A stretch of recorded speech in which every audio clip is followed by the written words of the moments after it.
están? Bienvenidos a un diagnóstico en el que vamos a hablar de una de nuestras principales preocupaciones en lo que a nuestra salud se refiere, y es que la mitad de los españoles vamos a tener niveles de colesterol elevados.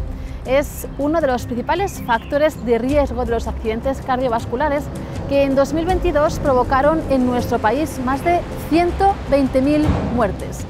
Pero, ¿cuándo debemos empezar a preocuparnos y a ocuparnos de nuestro colesterol?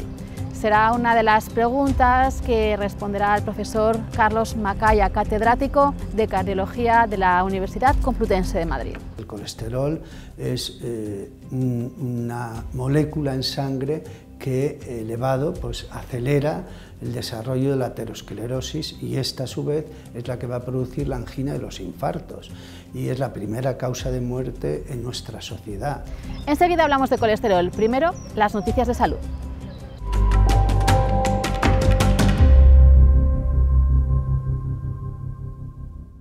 Los jóvenes españoles acceden a su primer cigarro a los 14 años y más de la mitad de los estudiantes de entre 14 y 18 reconoce haber consumido alguna vez cigarrillos electrónicos. La regulación de las nuevas formas de consumo de tabaco, especialmente del vapeo, está menos concreta. Por ello, el Grupo Español de Cáncer de Pulmón y Bristol Myers Squibb han organizado el concurso No dejes que el tabaco entre en tu vida. Una iniciativa en la que han participado casi 300 alumnos del todo el país, haciendo vídeos con humor en la red social TikTok para luchar contra el cáncer de pulmón y el tabaquismo.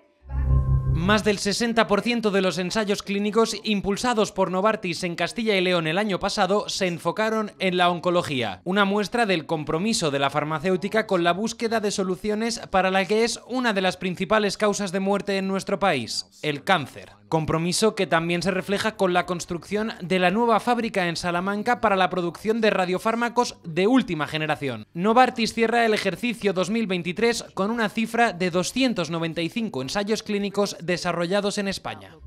Se cumplen 2 años desde la implantación del 024, el teléfono de asistencia a la conducta suicida por el Ministerio de Sanidad. Más de 2.600.000 llamadas, en su mayoría de riesgo medio a muy alto.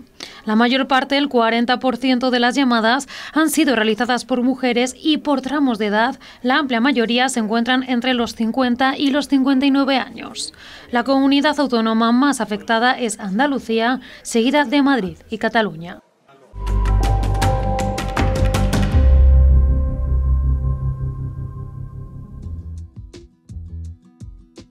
¿Qué le viene a la cabeza cuando escucha la palabra colesterol? Posiblemente la imagen de su padre, años con la pastilla, o piense que es cosa de otros, de mayores. Tal vez le recuerde que tiene que hacerse una revisión a ver si ya ha conseguido reducirlo algo desde que se quitó ciertos alimentos. Todo son hipótesis, pero lo que es seguro es que esa palabra no le dejará indiferente, porque el colesterol está totalmente integrado en nuestro ideario, en nuestras conversaciones y en nuestras preocupaciones. De hecho, la mitad de los adultos que se realizan controles lo tiene alto. ¿Consecuencias? El aumento del riesgo cardiovascular, la primera causa de muerte en el mundo. Hablaremos de ello con el profesor Carlos Macaya, expresidente de la Sociedad Española de Cardiología y de la Fundación Española del Corazón, catedrático en la Universidad Complutense de Madrid y cardiólogo, entre otros centros, en el Hospital Nuestra Señora del Rosario.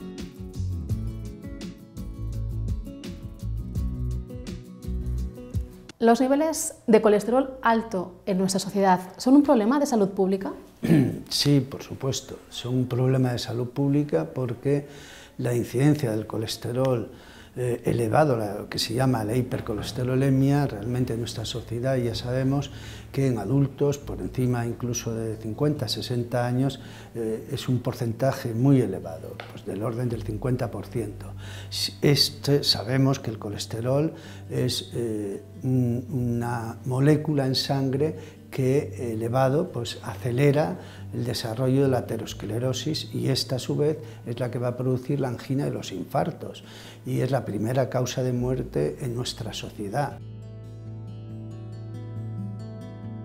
Es aquello por lo que nos privamos de comer mantequilla o bollería, hamburguesas o embutidos, es decir, alimentos con grasas saturadas. Es el temido colesterol. Pero esta sustancia cerosa no solo la ingerimos, también la produce nuestro hígado. Y eso es porque es esencial en varios aspectos de nuestra fisiología. Está en todas las células y tiene varias funciones, como construir las células del cuerpo. Es un poco el ladrillo que genera las membranas de la mayoría de las células del cuerpo. Está involucrado en la estructura de muchas hormonas y también de alguna vitamina, por ejemplo la vitamina D. Existen dos tipos de lipoproteínas que conocemos como colesterol. El HDL o colesterol de alta intensidad ayuda a eliminar otras formas de colesterol. El colesterol bueno lo que hace es recircula desde la sangre parte del colesterol malo hacia el hígado para que se metabolice. El LDL o colesterol de baja intensidad es lo que conocemos como colesterol malo, porque se acumula en las arterias y puede llegar a obstruirlas. Es un factor causal, realmente el que más directamente causa que se generen placas de ateroma, que son las que con el tiempo pues, dan los eventos cardio-cerebrovasculares. ¿Pero en qué punto debemos preocuparnos? ¿Qué niveles de colesterol se consideran saludables? En las guías posteriores del 2021 ya nos dicen que cada vez cuanto más bajos sean los niveles de colesterol mejor, incluso ponen punto de corte de 130 y en las últimas guías del 2022 en 100 siendo un individuo sano o incluso de 55 si es un individuo enfermo. O sea, que cuanto más bajo el colesterol mejor. Tener niveles de 20 tiene menos riesgo que tener niveles de 50 y 50 tiene menos riesgo que tener niveles de 70.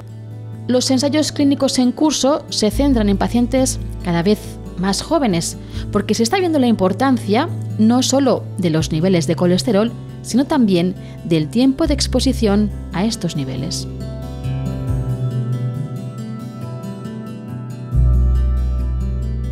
¿Qué estamos haciendo? ¿Suspendemos en prevención, por ejemplo? Bueno, la sociedad cada vez está más sensibilizada en este aspecto, ¿no? Sobre la importancia que tiene, primero, identificar los factores de riesgo cardiovascular, que son fundamentalmente 4, que es el tabaco, es la diabetes y es 2 factores de riesgo que se llaman, incluso se les ha llamado los asesinos silenciosos, porque no producen manifestaciones clínicas, pero sin embargo están elevados, ¿no? El colesterol está elevado en sangre, podemos tener 400 de colesterol, que es una barbaridad, y por supuesto no produce ningún síntoma, entonces lo tenemos que identificar pues, a través de un análisis, ¿no? La hipertensión le ocurre lo mismo. Entiendo que esa falta de síntomas puede provocar que haya mucha gente que tenga el colesterol elevado y no lo sepa. Por supuesto, y eso pues lo tienes que saber en los chequeos, ¿no? Y si no es por una analítica, pues hay familias en las cuales hay una alta incidencia de enfermedad cardiovascular, igual que hay pues, con el cáncer, una alta incidencia de cáncer de mama o de colon, pues en esos casos los familiares tienen que hacerse chequeo especial. Al final, vigilar la salud también demuestra la preocupación que tiene uno por su propia salud, ¿no? Como por ejemplo también la práctica deportiva. Hay estudios que relacionan la falta de actividad física con un incremento de los niveles altos de colesterol en nuestra sangre. ¿Cuál sería esta relación? ¿Y qué tenemos que hacer para mantener el colesterol controlado a través de la práctica deportiva? Sí, pues efectivamente el sedentarismo está asociado a un sobrepeso, está asociado del sobrepeso, pasamos a un grado más elevado, que es lo que llamamos ya obesidad, y esto va a conducir con seguridad, si se mantiene, pues a una diabetes, va a conducir a una hipercolesterolemia. Y en concreto, la obesidad está relacionado con un descenso, una baja nivel del colesterol bueno, el llamado HDL, ¿no? Una alimentación correcta y una práctica regular de ejercicio, pues lograríamos disminuir lo que es la incidencia de la enfermedad cardiovascular. Los niveles de colesterol alto y la obesidad están íntimamente asociados. A mayor grado de obesidad nos vamos a encontrar muchas veces con mayor frecuencia de alteraciones, pues tipo resistencia a la insulina o la dislipemia, la alteración de los niveles de colesterol en este caso. ¿Es completamente lineal? No, sin embargo sí que sabemos que cuanto más obesidad y mayor tiempo de tener obesidad va a ser peor para el paciente y va a ser muchas veces más difícil de revertir a niveles normales. Esta asociación predispone a gran parte de la población a la hipercolesterolemia, porque el sobrepeso y la obesidad están llegando a una situación muy preocupante. Se estima que en el año 2030 habrá en España 27 millones de personas con exceso de peso, 3 millones más que en la actualidad. Somos el segundo país de Europa con mayor tasa de obesidad. Se ha duplicado en las últimas 2 décadas. Son alarmantes. Cada vez, además, la Organización Mundial de la Salud ya lo reconoce como una pandemia, lo llaman la pandemia de la obesidad, hay quien lo llama la pandemia del siglo XXI. Y además vemos que sucede tanto en países desarrollados como en países en vías de desarrollo como en países subdesarrollados. La obesidad es un estadio inflamatorio que induce al mal funcionamiento del metabolismo de las grasas y los azúcares, con lo que índices como el del colesterol o la glucemia en sangre tienen peor comportamiento. A medida que va perdiendo peso, mejoran las enfermedades asociadas con la obesidad. Esto es, su diabetes remite o desaparece. Sus niveles de triglicéridos y colesterol se normalizan, se optimizan, se aproximan a lo que se considera razonablemente saludable. Una vía muy efectiva para conseguir este objetivo es la cirugía bariátrica o cirugía de la obesidad. El 90% de los pacientes que se someten a esta operación curan su diabetes y el 60% reduce su colesterol, que es uno de los objetivos que mejor cumple la cirugía de obesidad. No para todos los pacientes, pero la inmensa mayoría sí van a ver una mejoría muy importante de su perfil lipémico en sangre y además mantenida en el tiempo. Al reducir la adiposidad visceral, ese efecto sobre el metabolismo disminuye y se recuperan niveles saludables, gracias también a un cambio en los hábitos. El paciente cambia totalmente su forma de alimentarse y eso también va a contribuir. Además, cuando el paciente puede hacer más actividad física, el perfil de los niveles de colesterol va a cambiar. Sabemos que puede mejorar los niveles de lo que llamamos colesterol bueno haciendo una actividad física pues, más o menos constante. El ejercicio físico regular es uno de los mejores consejos para alguien que quiere recuperar su salud. Cuando la prevención al final no es suficiente, llega el siguiente paso, que es el abordaje terapéutico. En ese sentido, ¿cómo nos estamos comportando? ¿Cumplimos lo que nos indica el cardiólogo? ¿Es una patología que tiene suficiente adherencia? Sí, la sociedad cada vez se está más concienciando y tenemos hoy en día herramientas terapéuticas, fármacos muy buenos que llevan muchos años utilizándose para bajar las cifras del colesterol malo, en concreto las estatinas.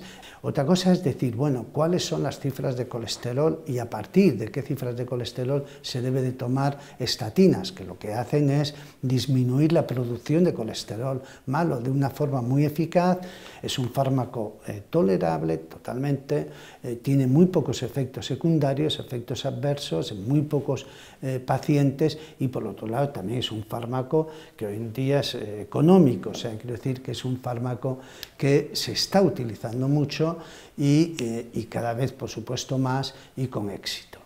Sí, pero hablando de fármacos, es un campo en el que está habiendo también un gran desarrollo. Uno de los últimos avances es la que se ha conocido como la vacuna del colesterol, aunque no es propiamente una vacuna, y que además se utiliza en combinación con las estatinas, si no me equivoco. Bueno, ¿de qué estamos hablando?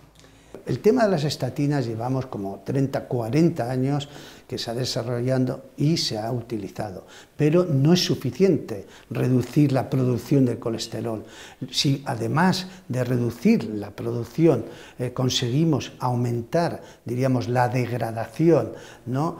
el quemar ese colesterol malo, pues sería ideal. Y en ese sentido, pues funciona este nuevo fármaco, que es la vacuna, que se le ha llamado vacuna, pero que no es efectivamente tal vacuna, pero que es de una administración por inyecciones. Más de la mitad de los adultos tratados en atención primaria tiene el colesterol elevado. Pero esto es una población que está sesgada, pues población que está estudiada, ¿no? Se ve una tendencia en ascenso de la prevalencia de colesterol en la población general. se dice que hasta un 20% de la población trabajadora pues tiene niveles altos de colesterol. El aumento del sedentarismo y un abandono de la dieta mediterránea están detrás de esta tendencia. A partir de los 40-50 años estemos algo predispuestos en la vida moderna a ser hipercolesterolémicos, ¿no? Entonces, una vez llegamos a este paso, hay que insistir en las medidas higiénico-dietéticas, pero al final más del 90% de los pacientes acaban con un tratamiento hipolipemiante. En 1971 se descubrieron las primeras estatinas. Son los fármacos para reducir los niveles del colesterol. Actúan bloqueando la enzima que hace que el organismo produzca esta sustancia. Estatinas, tratamiento ultra eficaz y tremendamente seguro en control del colesterol. Después de las estatinas salió el ezetimibe, que es una molécula que impide la absorción del colesterol por la ingesta y que ayuda conjuntamente con las estatinas a lograr mejores controles. Esa molécula actúa sobre la proteína PCSK9, que destruye los receptores encargados de eliminar el colesterol que ingerimos y por lo tanto favorece que el organismo los absorba. El objetivo de los nuevos tratamientos es, por tanto, reducir los niveles de esa proteína en nuestra sangre. En el 2017 se publicaron los 2 primeros estudios de eficacia de los inhibidores de las PCSK9. Hay 2 moléculas, 2 estudios que demostraron que con una inyección cada 2 semanas se disminuía el riesgo de un evento cardiovascular en torno a un 15%. Otro de los fármacos que inhiben la proteína PCSK9, disponible en España desde finales de 2023, es la conocida como vacuna del colesterol, por su semejanza con las vacunas del COVID en frecuencia y en que actúa sobre el ARN de las células. Permite reducir al 50% los niveles de colesterol. Lo que hace es una molécula de RNA que impide que se produzca esa proteína y tiene la ventaja que se inyecta 2 veces al año. Pero la investigación sigue avanzando. Por colectivos, ¿podemos decir que todos tenemos el mismo riesgo de sufrir hipercolesterolemia? No, por supuesto, no todos lo tienen y esto se ve en la población cuando nos viene. Tenemos pues eso, unas familias con alta incidencia de enfermedad cardiovascular y entonces se ve que en estos hay una hipercolesterolemia familiar. Pues este sería un grupo ya de alto riesgo de sufrir enfermedad cardiovascular. Luego hay otros que tienen malos hábitos o hay otros en el cual se conjugan varios factores de riesgo cardiovascular y ahí tendremos que incidir en controlar esos factores de riesgo. Pero ¿está asociada a la edad, la hipercolesterolemia? Sí, por supuesto.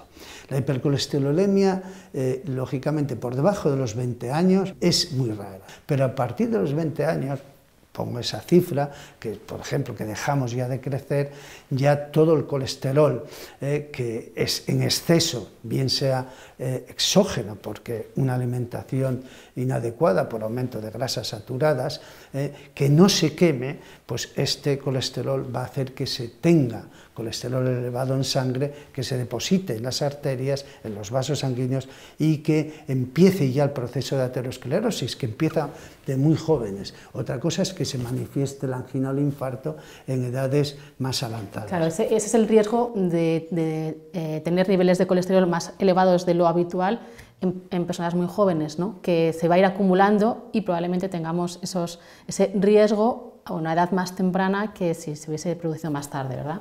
Efectivamente, y de hecho, pues a nivel de la medicina, las recomendaciones pues están cambiando, no solamente en cuanto a ser más exigente en reducir el colesterol, sobre todo el colesterol malo, que se dice cuanto más bajo tengamos el colesterol malo, mejor. Ahora hay también otro mensaje muy importante, que cifras elevadas del colesterol hay que tratarles cuanto antes mejor. Hay que tratar a los 30, 40 años cuando el colesterol realmente está elevado y se conjugan varios factores de riesgo cardiovascular. ¿Y qué pasa con las mujeres? Cada 8 minutos muere una en España por accidente cardiovascular. Efectivamente, pues las mujeres no estaban sensibilizadas, eran mujeres, parecía que esta enfermedad cardiovascular era exclusiva de los varones, de los hombres. Ahora se ve, primero, que las mujeres están adquiriendo unos hábitos muy parecidos al de los hombres, las mujeres se han incorporado al mercado laboral, las mujeres son fumadoras, empiezan a aparecer factores de riesgo muy parecidos a los del hombre. Entonces, ¿qué está ocurriendo? Pues que esa enfermedad, diríamos, cardiovascular, aterosclerótica, que se producía en la mujer solo cuando era muy mayor, se está adelantando en la mujer. ¿Qué conduce? Pues que la mujer se tiene que concienciar de que también está desarrollando aterosclerosis y todas las consecuencias que tiene, y por lo tanto tiene que tratarse de una forma similar al hombre, ¿no? Y no está vacunada en absoluto contra la aterosclerosis, y que va a producir pues, la angina, el infarto y la muerte. Por eso estamos viendo que está aumentando la mortalidad en mujeres, y además lo está haciendo en edades cada vez más precoces, más adelantadas, en mujeres más jóvenes.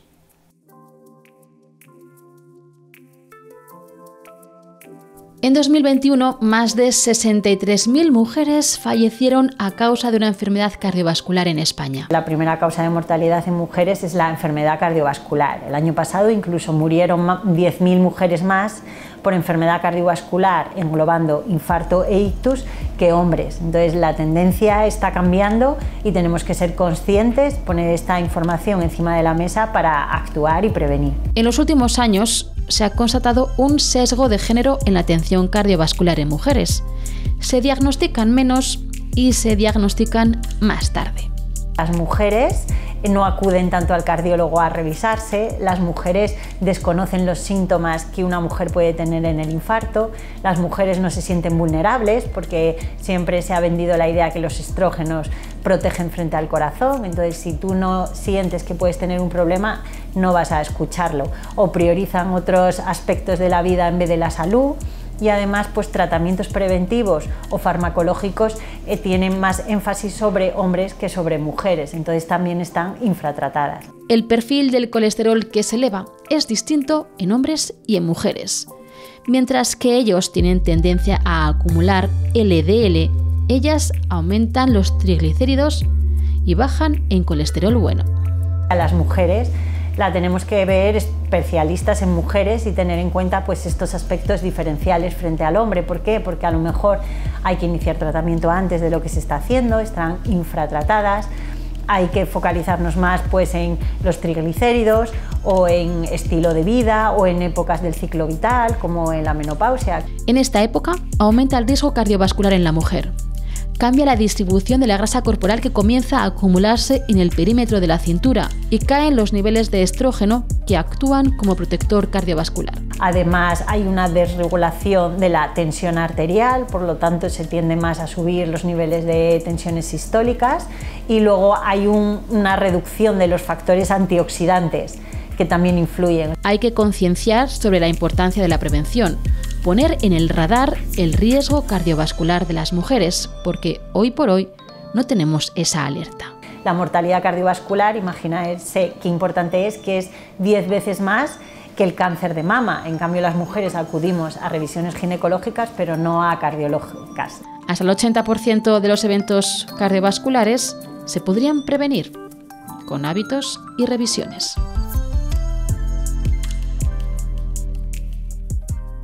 Aumento de la longevidad, hábitos de vida que estamos viendo que no son muy favorables al mantenimiento de los niveles de colesterol adecuados, baja adherencia. Nos parece que la perspectiva que tengamos a corto plazo para mejorar este problema de salud pública del que hablábamos al principio pues sea muy favorable, ¿no? ¿Cuáles son los retos a medio y largo plazo? Pues los retos son, si queremos no mantener, sino incluso aumentar, ¿no?, esa longevidad, tendremos que potenciar la salud cardiovascular, o lo que es equivalente, prevenir la enfermedad de alguna manera, o retrasarla, la enfermedad aterosclerótica, que es una enfermedad degenerativa ligada también a la edad, al desgaste, ¿no? Entonces tendremos que controlar estos factores de riesgo cardiovascular. Y ese reto que tiene esta sociedad, pues será pues concienciarla de que existe, no solo de que existe, sino que es el número uno hoy por encima del cáncer, porque en nuestra sociedad con respecto al cáncer está bastante sensibilizada, pero con la enfermedad cardiovascular no está totalmente sensibilizada, y en eso tenemos que incidir. Sensibilizar y prevenir, porque con pequeños cambios en nuestro estilo de vida, alimentación, ejercicio o control del estrés, se podrían evitar 8 de cada 10 muertes por enfermedad cardiovascular.